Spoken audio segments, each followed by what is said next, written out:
Muy buenas noches. Bienvenidos a un nuevo evento científico dirigido a profesionales de la salud. Es un gusto desde Edición Médica convocar a un grupo importantísimo de profesionales que vamos a tratar hoy día un tema de actualidad y de importancia. En el marco de la conmemoración del Día Mundial del Dolor, que se recuerda cada 17 de octubre, y considerando que el dolor crónico ya es un problema de salud pública, la Sociedad Ecuatoriana para el Estudio y Tratamiento del Dolor, SET, junto a Edición Médica, han organizado el foro Impacto del Dolor en la Calidad de Vida de los Ecuatorianos. El objetivo es concientizar a la sociedad sobre la importancia del manejo oportuno e integral del dolor crónico, más aún cuando la Organización Mundial de la Salud incluyó al dolor crónico en la clasificación internacional de enfermedades. Hay que reconocer que en el Ecuador carecemos de información estadística que permita conocer el real impacto de esta patología. Sin embargo, se evidencia que el dolor es un motivo frecuente en la consulta.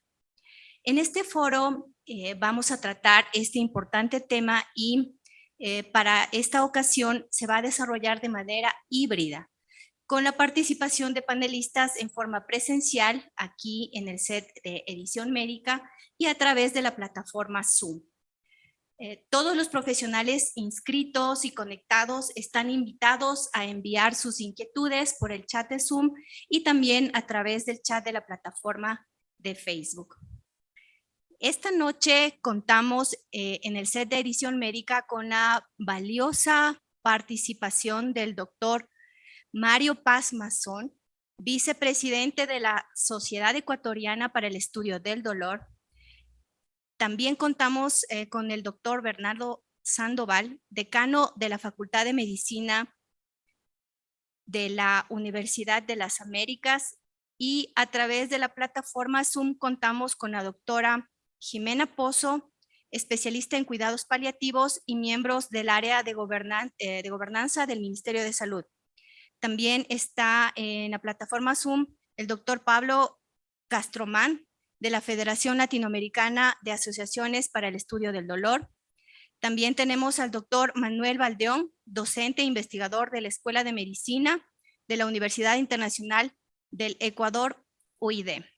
Y me gustaría consultarle al doctor Paz, ¿qué consecuencias tiene el dolor crónico en las personas que tienen esta patología, doctor? Muy buenas noches. Muchas gracias por la invitación y sobre todo quiero extender un agradecimiento a mis queridos amigos, a Bernardo, a Pablo Castromán, a Jimena Pozo y a Manuel, que han querido unirse a esta voz que quiere hacer la Sociedad Ecuatoriana para Estudio y Tratamiento del Dolor, y un poco extender esta concientización acerca de la importancia de tratar el dolor crónico. Mientras se conecta Pablo, y que nos va a hablar acerca de por qué el dolor crónico es realmente una enfermedad. Esto es porque provoca algunas alteraciones propias en el paciente y ya no cumple específicamente con una función fisiológica. Entre las alteraciones que pueden dar, vienen alteraciones desde el punto de vista físico, emocional, y que hacen que el paciente tenga o que se manifieste con una limitación en su calidad de vida. Es decir, el dolor por sí mismo puede dar alteraciones en su calidad de vida personal, familiar, laboral y social, desintegrándole de su red e impidiendo que se pueda realizar sus actividades con normalidad.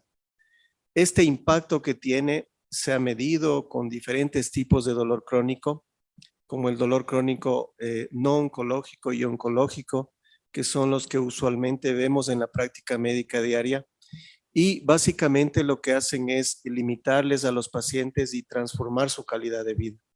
Estas son las repercusiones que tiene el dolor crónico en los pacientes.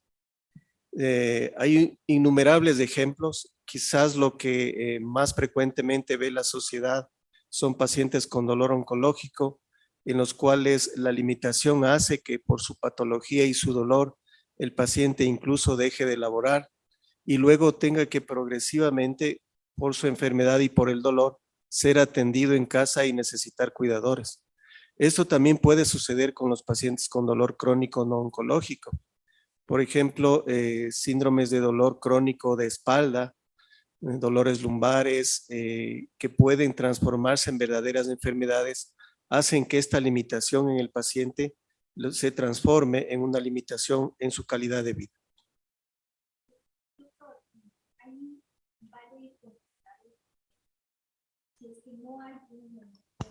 Si es que no hay un manejo adecuado de este dolor, ¿qué repercusiones puede tener en estas personas? Bien, en cuanto al manejo específicamente, es importante que se tenga una evaluación del tipo de dolor que tiene el paciente y que se haga un plan de tratamiento, no solamente en la parte de analgesia del paciente, sino de recuperación funcional.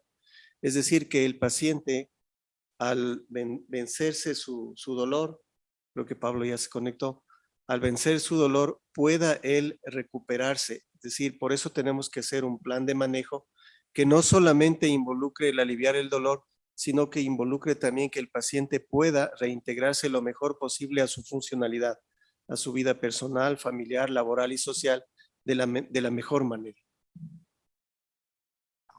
Muchas gracias, doctor. Ya estamos conectados con el doctor Castromán. Doctor, queríamos retomar una pregunta con respecto al tema.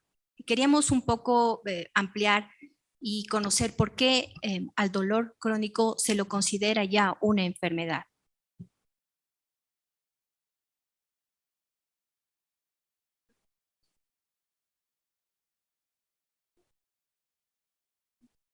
No, parece que el doctor tiene algún problema de conexiones. Volvamos con el doctor Paz. Doctor, un poco para continuar con el tema del plan de manejo. En este caso, doctor, ¿este plan de manejo debe ser realizado por un equipo multidisciplinario o por qué profesionales son los que deberían realizar este plan de manejo del dolor? En principio, y de eso vamos a hablar también más adelante, todo médico en su práctica profesional debe estar involucrado y empoderado para diagnosticar, evaluar el dolor crónico y tratarlo en su primera fase, hacer un plan de tratamiento en su primera fase. Y si este dolor se transforma en un dolor que necesita un apoyo multidisciplinario, como es el dolor crónico con repercusiones a nivel de la calidad de vida, pues necesitará el apoyo especialmente de la parte de fisioterapia para el control o el alivio del dolor y para progresivamente reintegrarse a su vida lo mejor posible, y también de el resto de profesionales como el apoyo de la parte psicológica y también de otros profesionales que puedan participar en el abordaje multidisciplinario del dolor. Es decir, necesitará un equipo multidisciplinario si se transforma en un dolor crónico refractario de difícil control.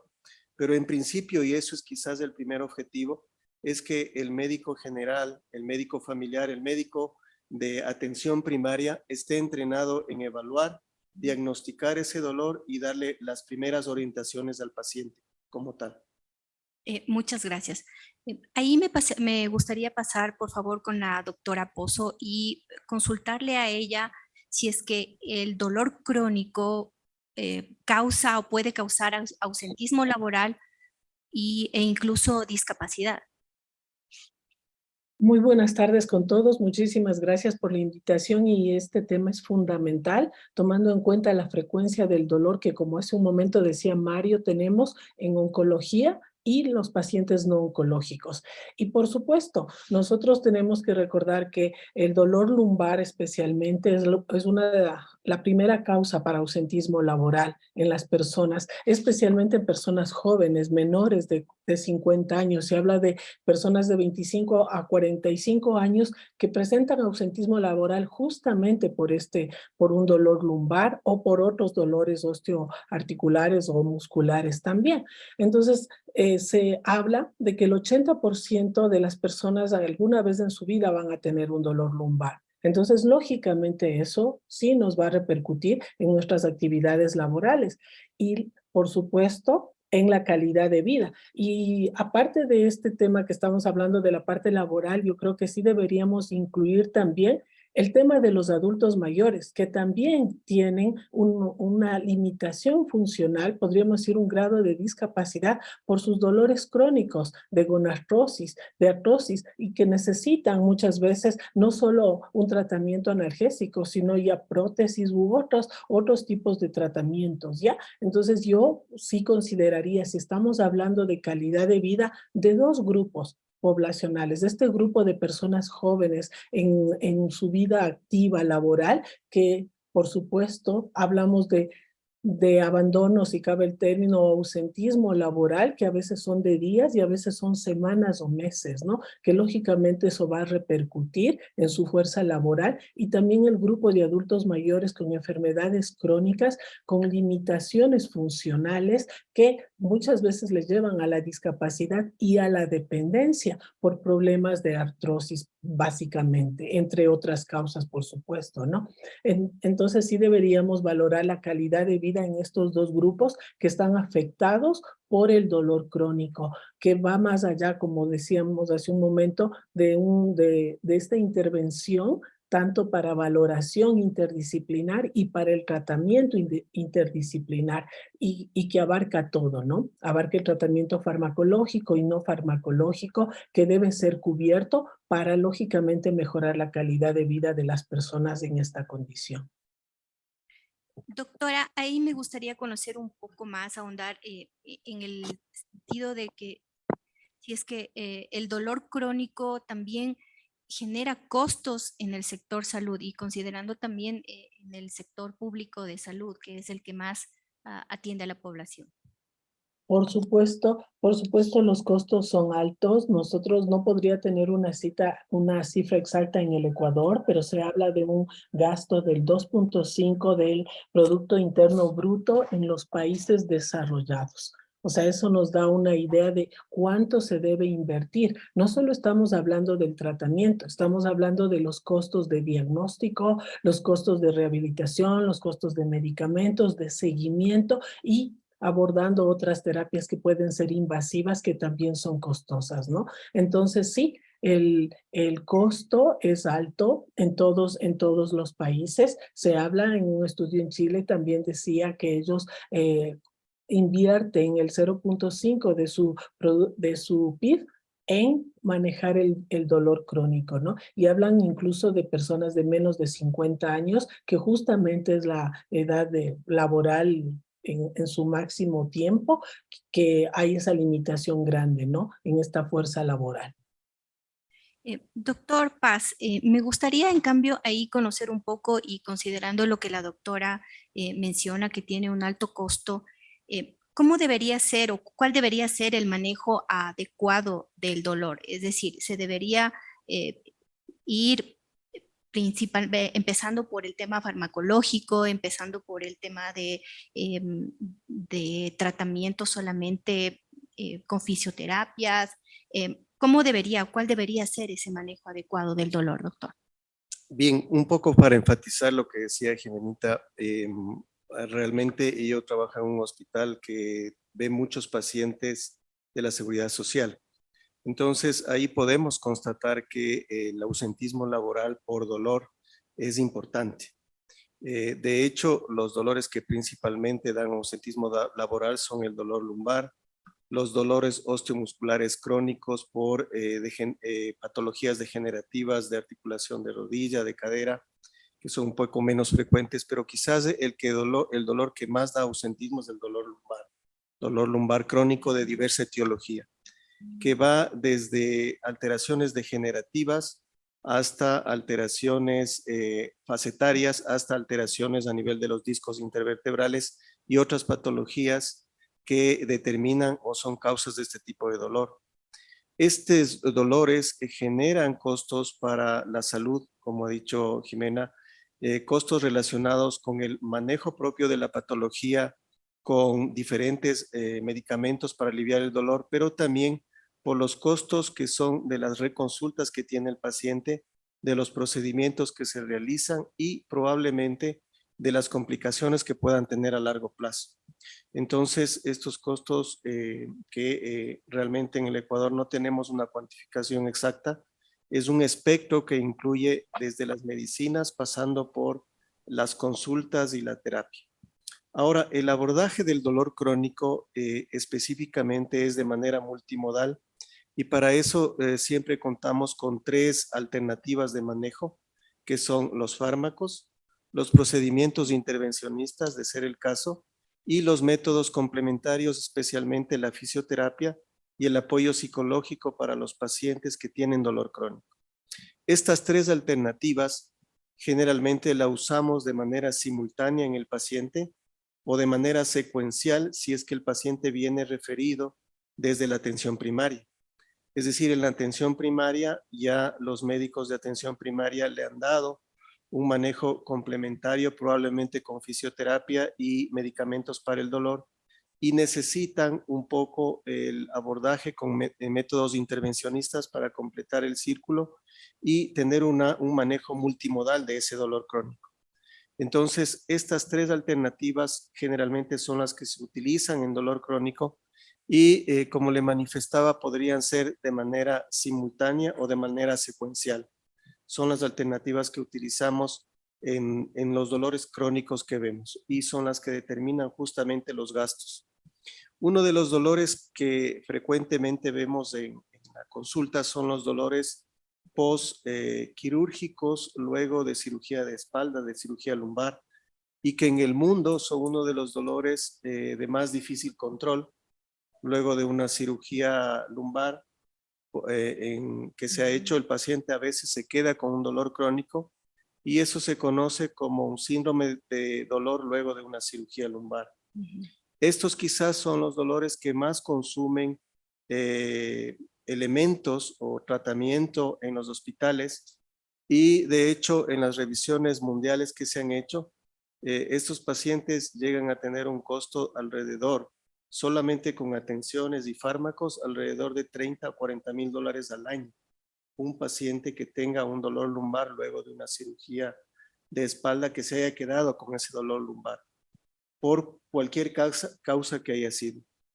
Entonces, justamente estos pacientes, si el dolor no es abordado de manera multimodal y de alguna manera se disminuye y se mejora o se trata de integrarle nuevamente a ese paciente a su vida normal, el paciente, si se sigue deteriorando, este costo va a aumentar porque le va a provocar limitaciones funcionales en las cuales él a la larga puede necesitar cuidadores en casa que le tengan que ayudar para movilizarse y esto probablemente va a encarecer más todavía los costos.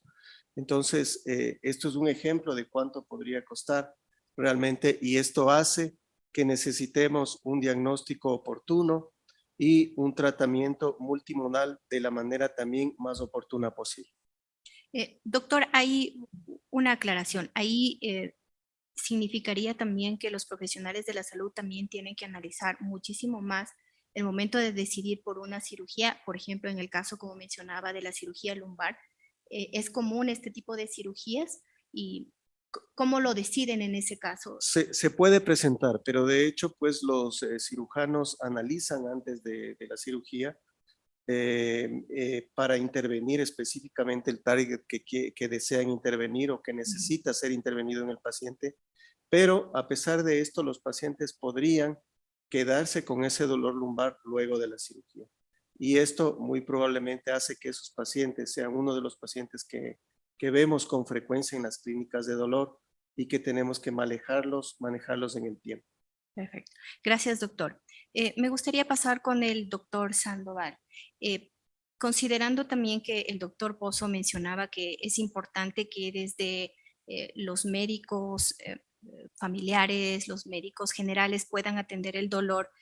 En ese sentido, ¿qué debería hacer la academia para que los médicos en el primer nivel se empoderen en la identificación y manejo del dolor crónico? Muchas gracias por la invitación.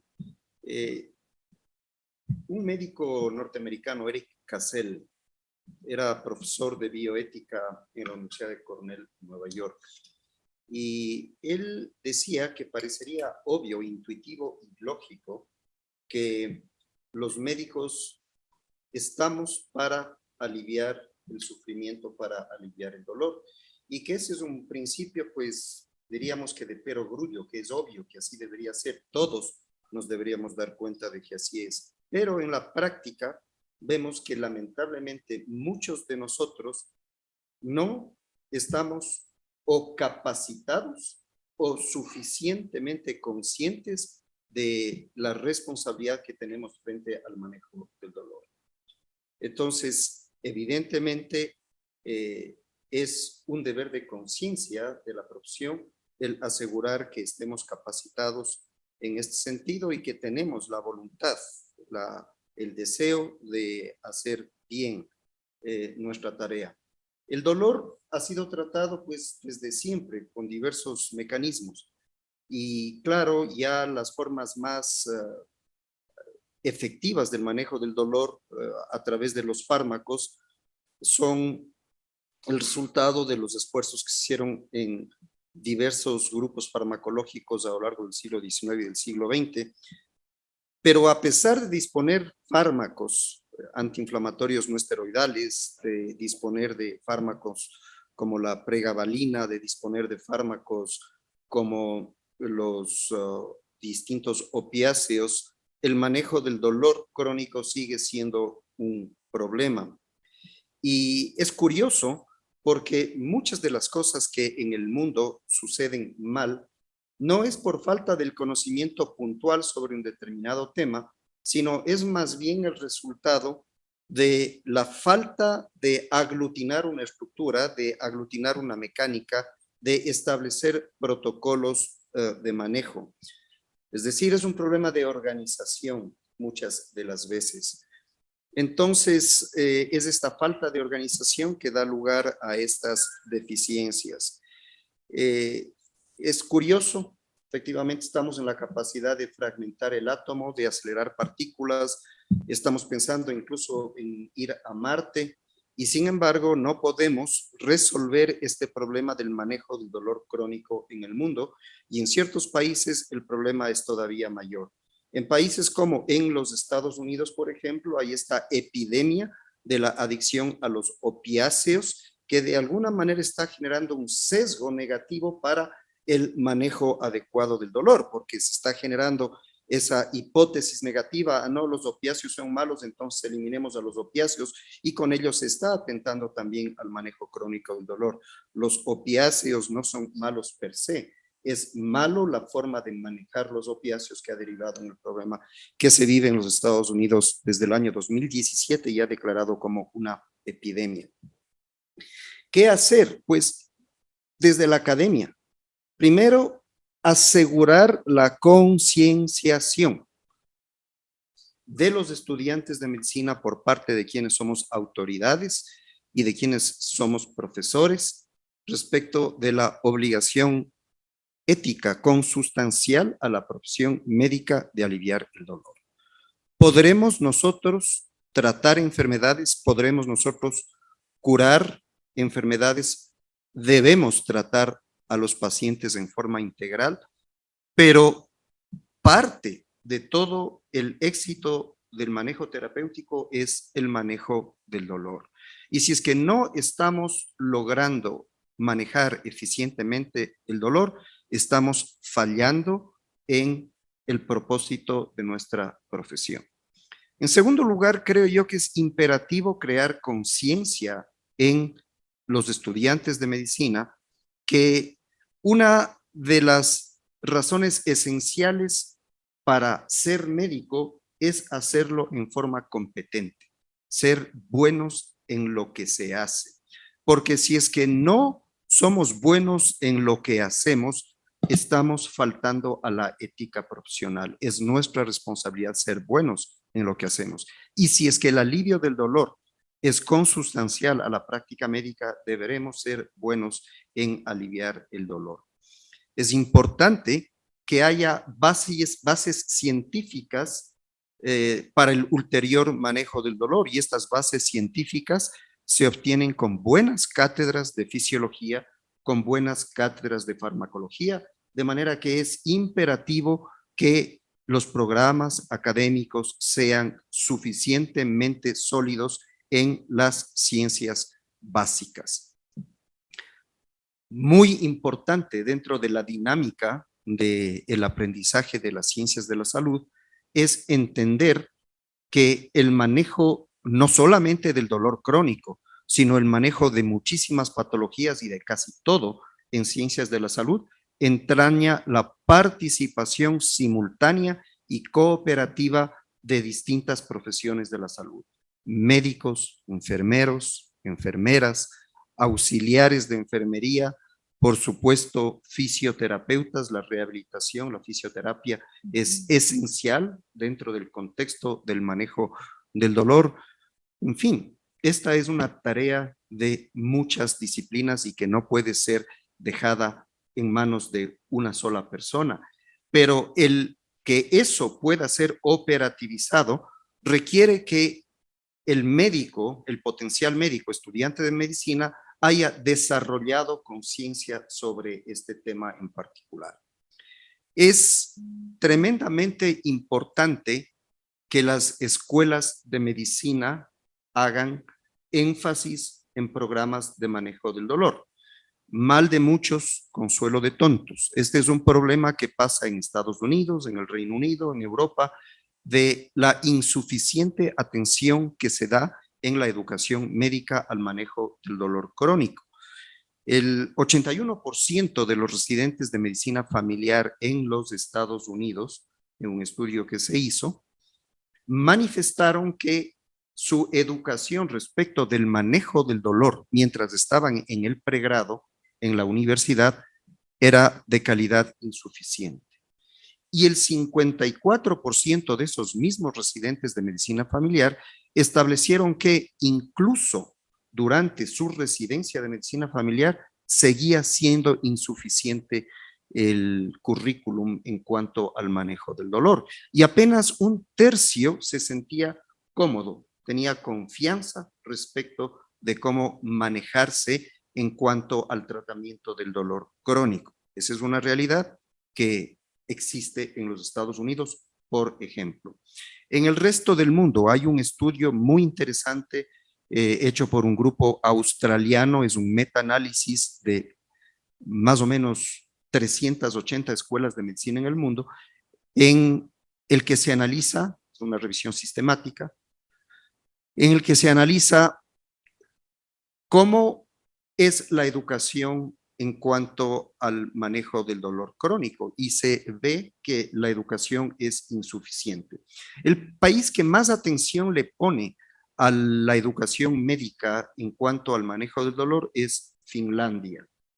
Luego hay algunos países como Francia que también tienen un protagonismo importante en el manejo del dolor, frente al Reino Unido, que está más abajo, y los Estados Unidos y el resto de países de Europa también están abajo.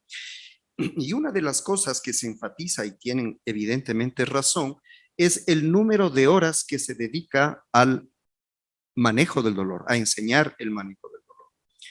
Y evidentemente, aquellas escuelas de medicina que tienen una cátedra independiente per se de manejo del dolor son aquellas que mejores resultados tienen. Frente a las universidades o que no tienen específicamente manejo del dolor en ninguna cátedra, ni siquiera como cátedra independiente, menos aún como parte de una cátedra, entonces esas escuelas de medicina tienen menores resultados de calidad respecto del conocimiento del manejo del dolor. Existen 2 escuelas de medicina en Estados Unidos que han hecho un énfasis tremendo en el manejo del dolor. La una es la Universidad de Washington, del estado de Washington en Seattle, y la otra es la Universidad de Johns Hopkins, en donde existe una dedicación horaria de más o menos 30 horas específicamente para el manejo del dolor y electivas que le permiten al estudiante entre 170 y 340 horas de exposición a rotaciones que tienen que ver con manejo del dolor. Entonces, esos son ejemplos aislados de calidad en donde se ve que sí es posible hacer este tipo de esfuerzos y obtener resultados verdaderamente significativos. Entonces, ¿qué es lo que debemos hacer? En el caso de la Universidad de las Américas, estamos en el proceso de hacer una modificación curricular y parte de esta modificación curricular es establecer 20 horas para el estudio del manejo del dolor. Desde esta perspectiva, 6 horas serán dedicadas a la parte de ciencias básicas del dolor, lo que tiene que ver con fisiología y farmacología, y 14 horas van a ser dedicadas específicamente a un módulo de dolor, no como materia independiente, pero sí como parte de la materia de anestesia y terapia del dolor. Entonces, esas son algunas de las ideas que se me ocurren respecto de cómo manejar el tema del dolor desde la perspectiva de las escuelas de medicina.